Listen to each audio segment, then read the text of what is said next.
Bom, desde o dia aí 26 de fevereiro, quando a Vitória Regina desapareceu, esse nome tem sido o mais repetido, né, em todas as mídias, todos os canais, todos os veículos de comunicação, e esse caso tem se tornado enorme, e a gente também tem visto um número enorme de bizarrices acontecendo, tanto os produzidos pela mídia quanto pela própria polícia, que desde o caso ali da Eloá Pimentel, esse é um dos casos em que eu vejo que a mídia e a polícia parece que não aprendeu nada com o caso da Eloá.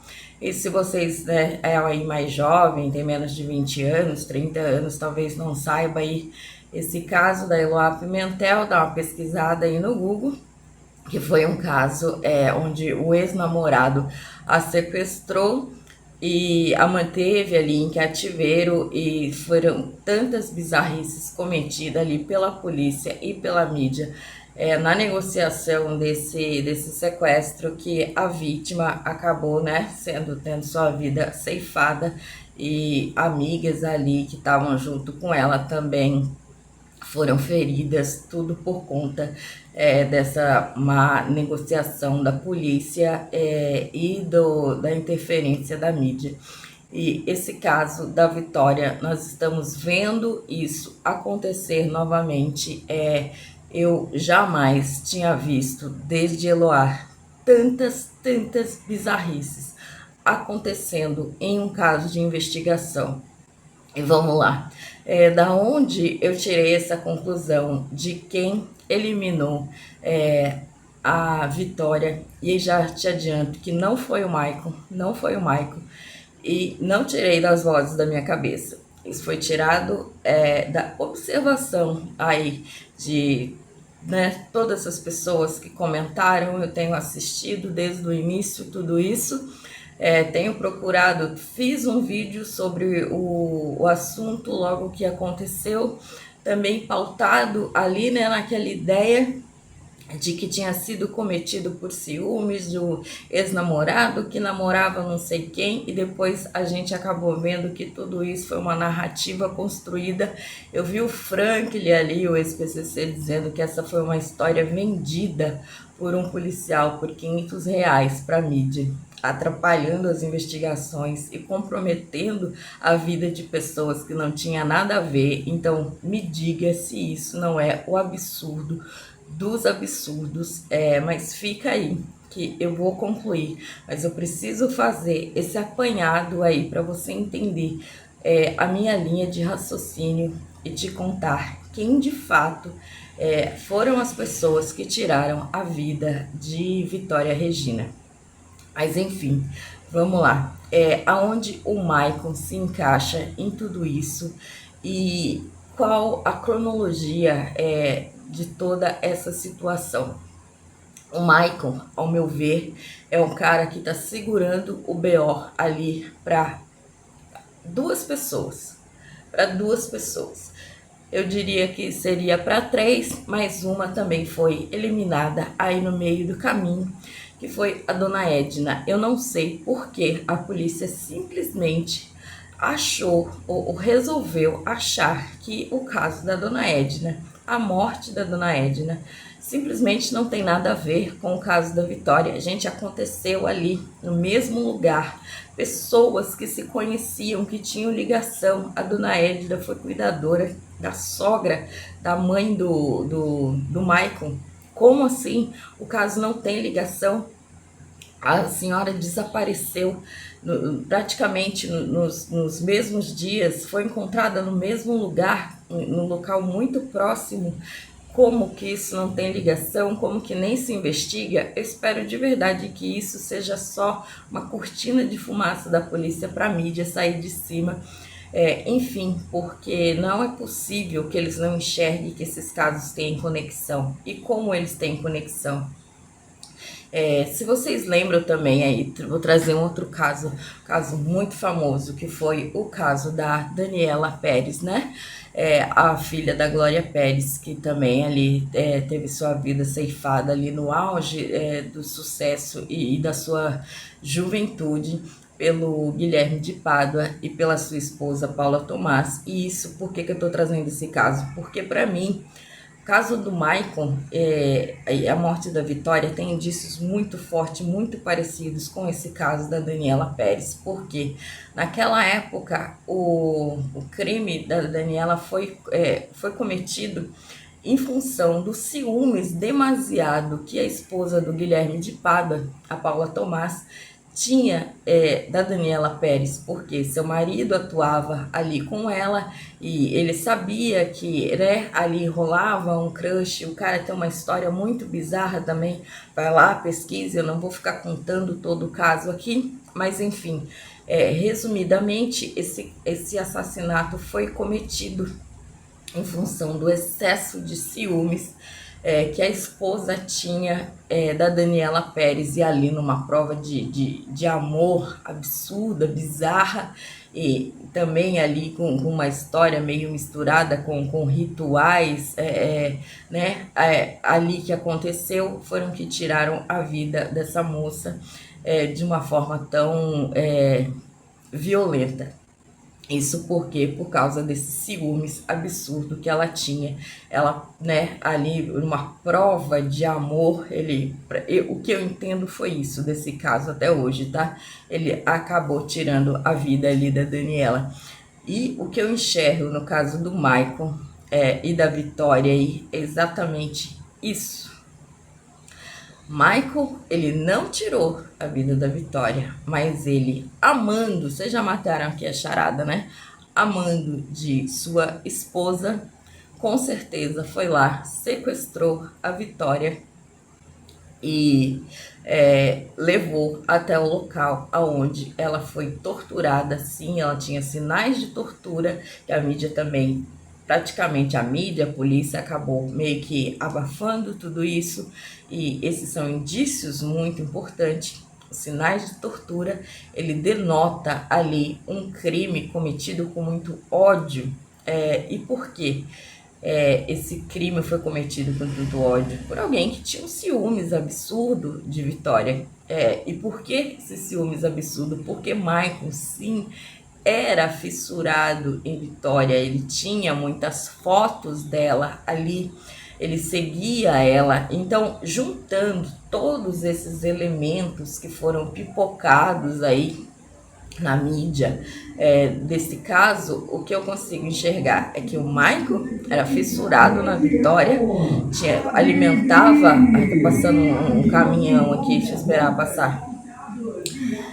Então ele alimentava esse amor platônico pela Vitória, essa paixão, tanto que ele guardava ali fotos dela ou de meninas parecidas com ela. E mesmo ali, depois de estando já com sua esposa, de tendo constituído uma família, ele ainda alimentava essa paixão, esse amor, né, digamos assim, por Vitória.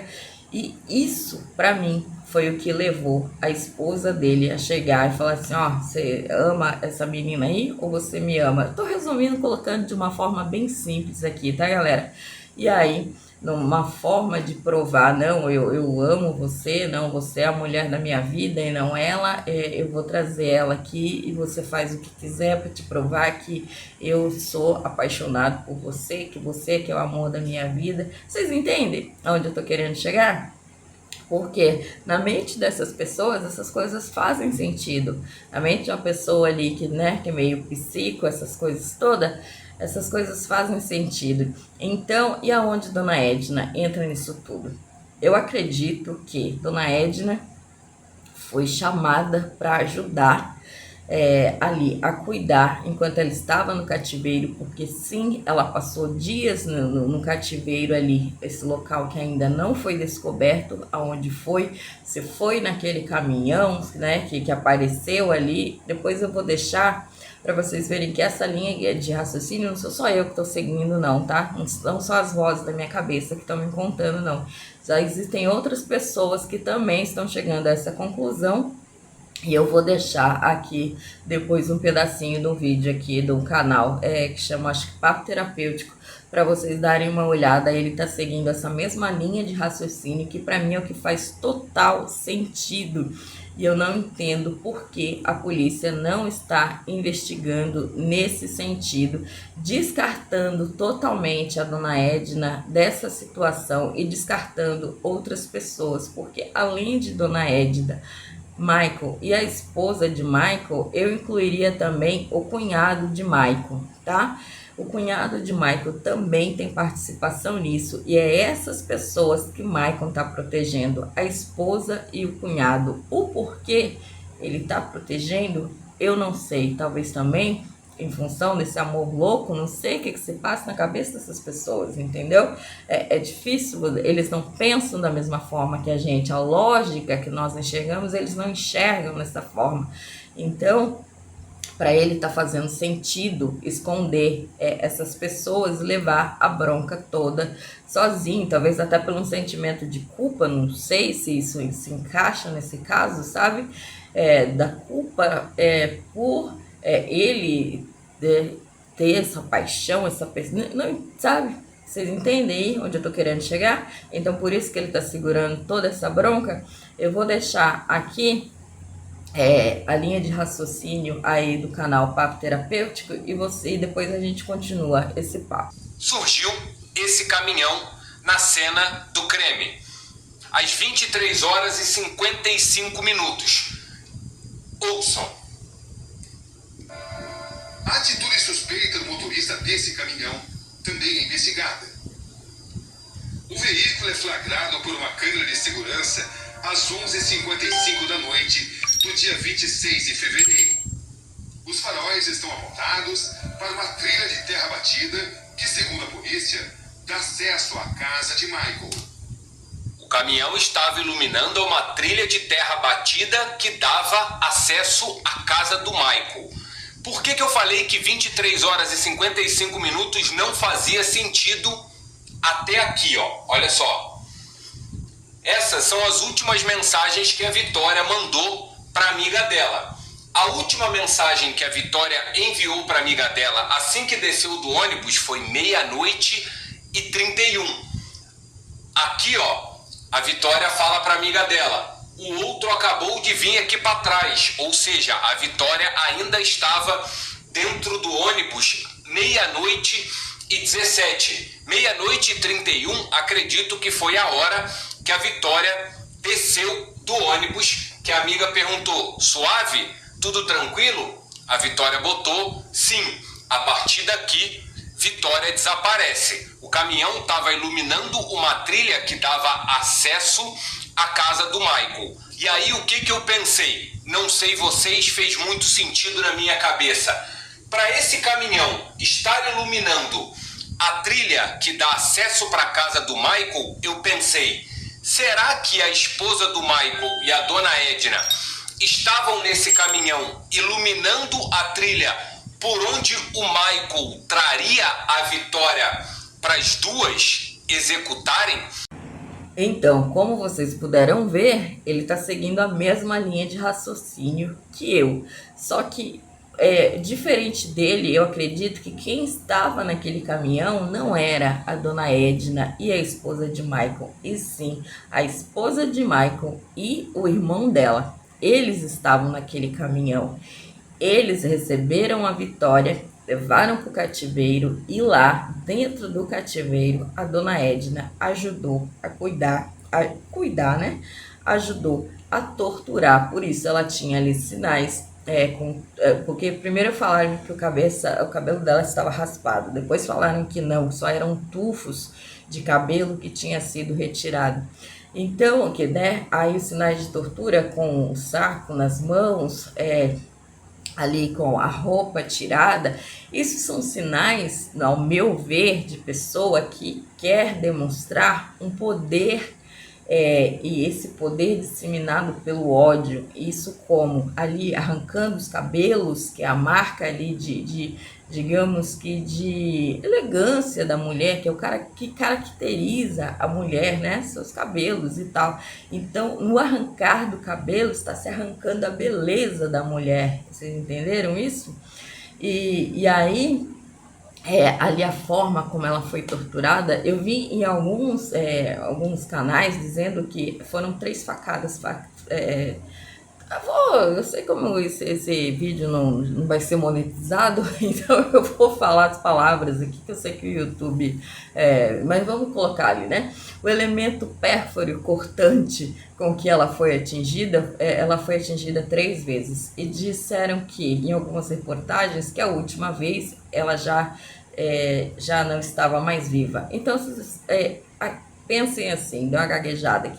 Pensem o seguinte, para uma pessoa, né, continuar ali desferindo golpes em uma pessoa que já está morta, essa pessoa tem muito ódio, essa pessoa tem muita raiva para poder fazer isso, arrancar cabelo, desferir golpe depois da pessoa morta, arrancar a roupa para falar, olha aí, ó, você tá aí, ó, desnuda, mostrando a sua vergonha pro povo, não era isso que o meu marido gostava em você? Aí todo mundo vai ver. Vocês entendem a minha linha de raciocínio? Isso para mim denota a raiva de alguém que tinha muitos ciúmes, ali como no caso da Daniela Pérez, que foi desferido ali mais de 18, né, tesouradas, ou depois se diz que foi um punhal.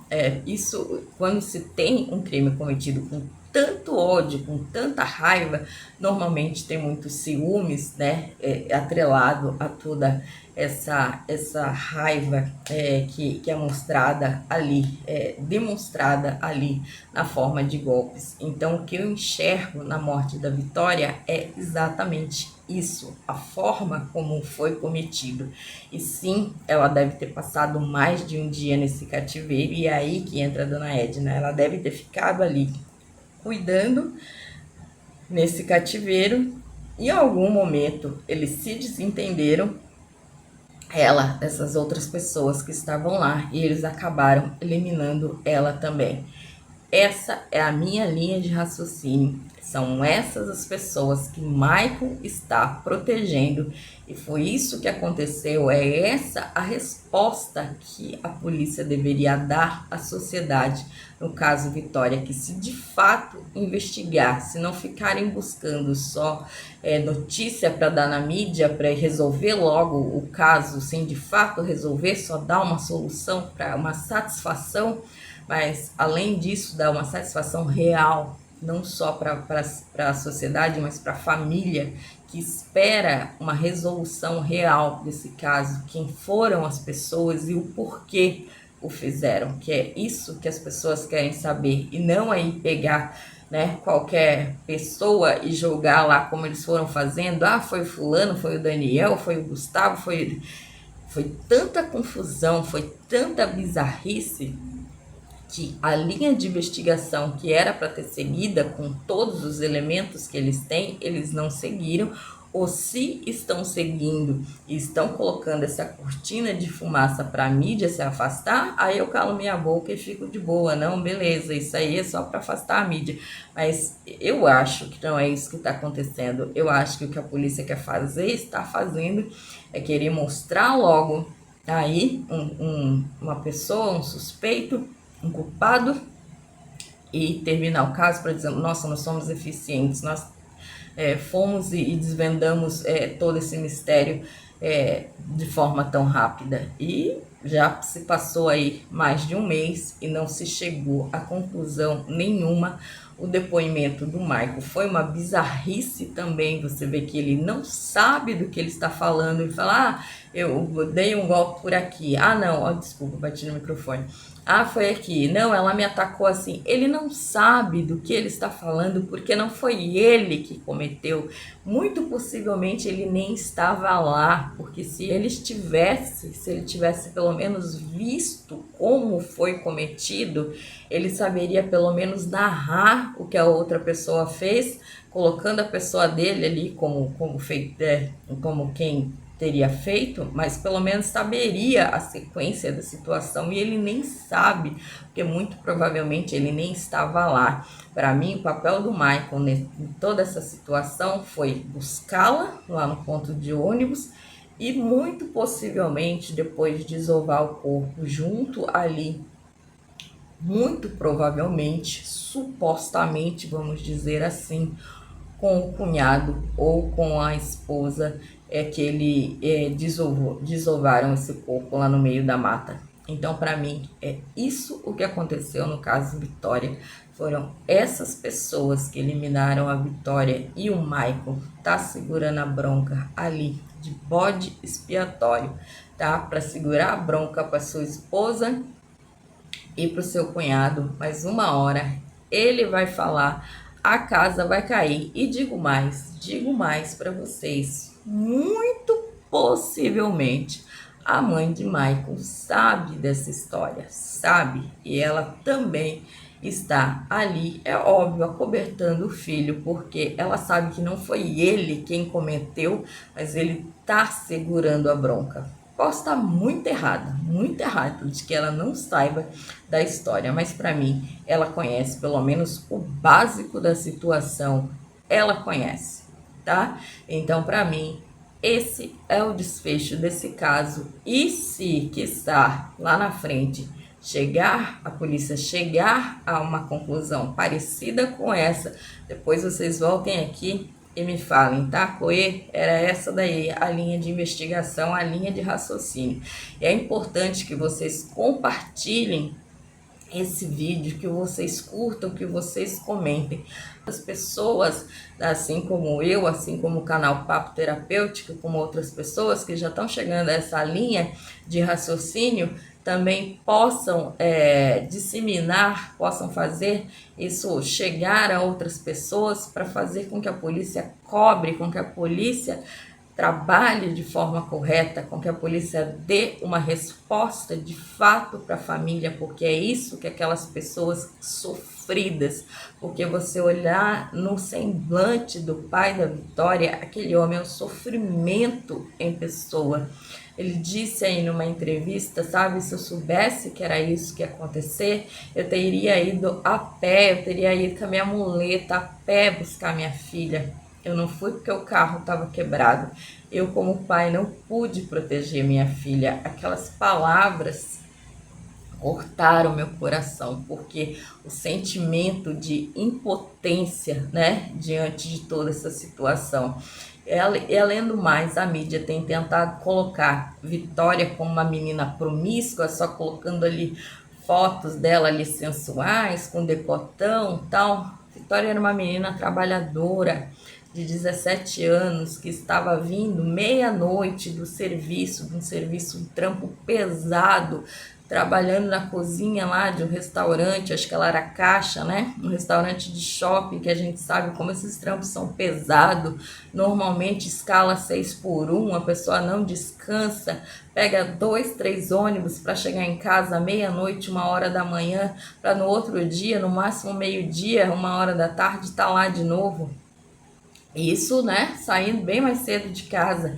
Então, dormindo pouco, trabalhando muito, ganhando pouco. Essa era a Vitória.